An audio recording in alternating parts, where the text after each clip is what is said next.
By Associated Press, published 2:41 Greenwich Mean Time, the 7th of January 2020, updated 4:02 Greenwich Mean Time, the 7th of January 2020. Rising tensions between Washington and Tehran are testing whether Joe Biden can capitalize on his decades of foreign policy experience.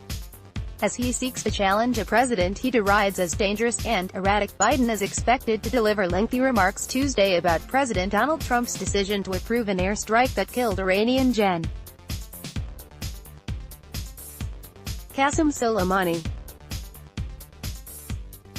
His remarks, which would follow several days of campaigning in which he seemed uncertain of how much to highlight his foreign policy resume, would be among his most high-profile efforts to articulate his vision for world affairs and would come less than a month before the February 3 Iowa caucuses began 2020 voting.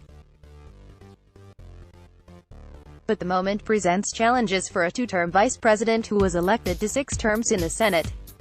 While his resume is longer than any of his rivals for the Democratic presidential nomination, it comes with complications.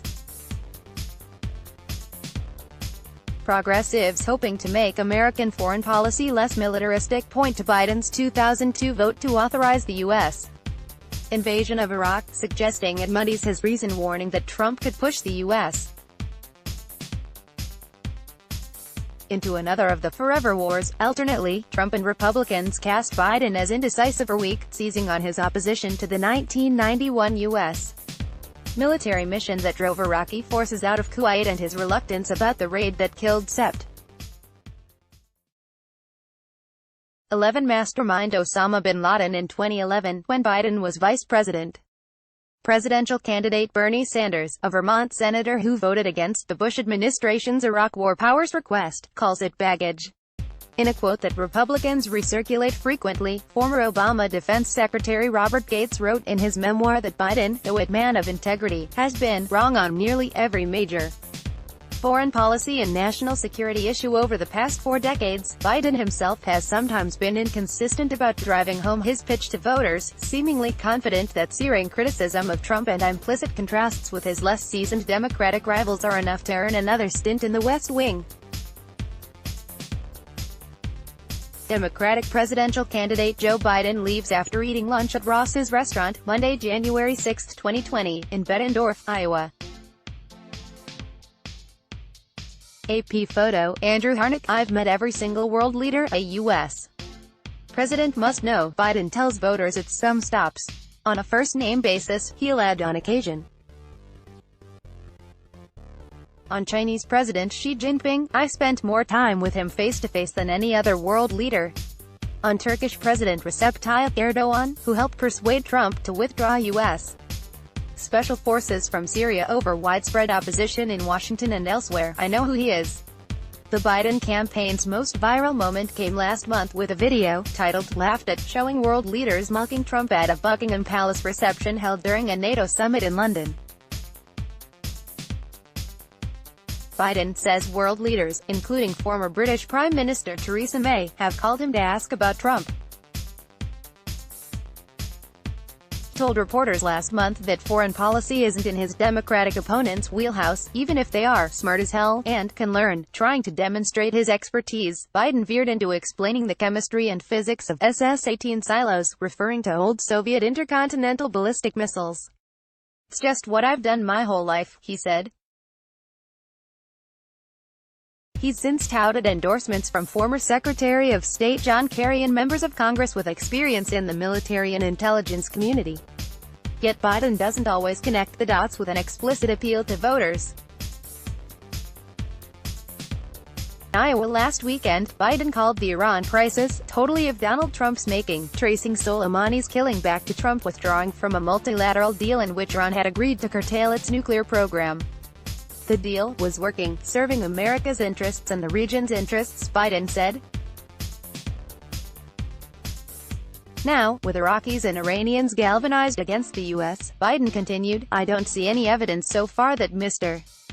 Trump has any plan for how to handle what comes next. Biden told a quiet audience that Americans need a president who provides a steady leadership on day one, but during a 20-minute soliloquy, Biden never reminded the assembly of his role in the Iran deal or President Barack Obama's foreign policy generally.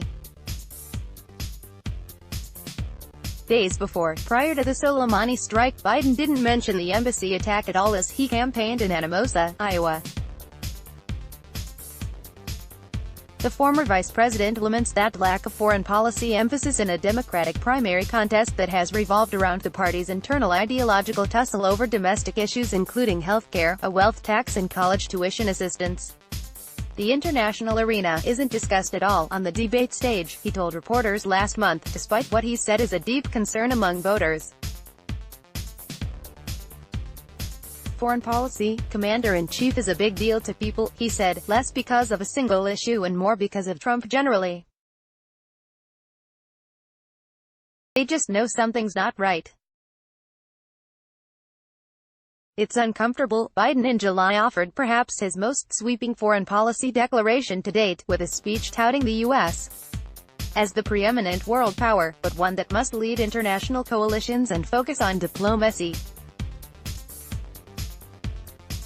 He pledged to end forever wars, but did not rule out military force, and made clear he values small-scale operations of special forces, while being more skeptical of larger, extended missions of ground forces.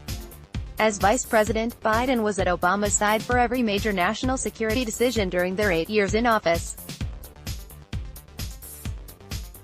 Obama tapped him as the point man on a range of issues, including efforts to help Ukraine counter Russian aggression. He also took the lead on Iraq as the Democratic administration moved to bring the war it inherited there to an end, shuttling to the Middle East for meetings with leaders numerous times.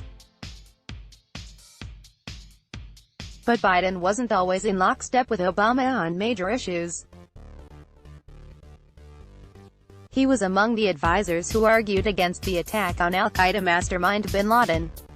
Biden's explanation of those debates has changed over the years, varying from saying he was among advisors telling to Obama to wait for a clearer identification of bin Laden at the Pakistan compound where he was killed to later saying he privately told Obama to go ahead. Biden aides maintain that he was never against pursuing bin Laden, as some Republicans attest. Biden also lost an initial debate during lengthy deliberations on Afghanistan shortly after Obama took office. Biden was opposed to the idea of sending surge forces, pushing instead for a focus on counterterrorism that would have required a smaller military footprint on the ground. Obama ultimately ordered 30,000 troops deployed to Afghanistan. That could be viewed as a lesson learned after Biden initially voted to support the Bush administration's 2002 request to use force in Iraq. Biden aides, though, insist he didn't necessarily change his philosophy. His 2002 vote, they said, was based on Bush arguing that he needed the war power only as leverage for Iraqi leader Saddam Hussein to accept international weapons inspectors. Biden aides say voters are more interested in candidates' overall profiles than in litigating old debates. They point to the 2004 Democratic primary. Progressive Howard Dean held momentum for much of 2003. Weeks before the Iowa caucuses, the U.S. captured Saddam, with Dean declaring that the military victory has not made America safer, after having spent months blistering Kerry for backing the Iraq resolution just as Biden did. Kerry, a Vietnam veteran who praised Saddam's capture, went on to win Iowa and steamrolled to the nomination.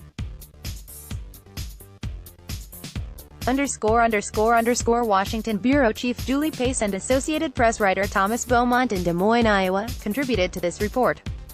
Democratic presidential candidate Joe Biden leaves after eating lunch at Ross's restaurant, Monday, January 6, 2020, in Bettendorf, Iowa.